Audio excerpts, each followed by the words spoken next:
ఎంతో టేస్టీ పన్నీర్ బిర్యానీ ఎలా చేయాలో చూద్దాం. ముందుగా ఒక పావు కేజీ పన్నీర్ని తీసుకొని ఇలా క్యూబ్స్లా కట్ చేసుకోవాలి.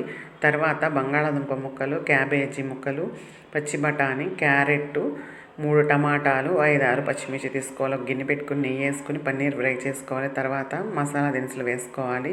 తర్వాత క్యాబేజీ వేసుకోవాలి. పచ్చిమిర్చి, బంగాళాదుంప ముక్కలు, ఇంకా క్యారెట్ ముక్కలు అన్నీ వేసి ఫ్రై చేసుకోవాలి. తర్వాత అల్లం వెల్లుల్లి పేస్ట్ వేసుకోవాలి. తర్వాత టమాటాలు, పచ్చి బఠానీ వేసి వేయించుకోవాలండి. తర్వాత 2 కప్పుల వరకు పెరుగు వేసుకొని ఫ్రై చేసుకోవాలి. తర్వాత 1 స్పూన్ కారం వేసుకోవాలి. 2 స్పూన్ల గల్లుప్పు వేసుకోవాలి. తర్వాత వాటర్ పోసుకోవాలండి. తర్వాత బియ్యం నానబెట్టుకోవాలి 1 అవర్ వరకు. ఈ విధంగా నానిన తర్వాత మనం వేసేసుకోవాలి. తర్వాత పన్నీర్ ముక్కలు పైన వేసేసి గార్నిష్ చేసేసుకోవడమే. కొద్దిగా నిమ్మరసం వేసుకోవాలి. కొద్దిగా కొత్తిమీర చల్లుకోవాలి. సబ్స్క్రైబ్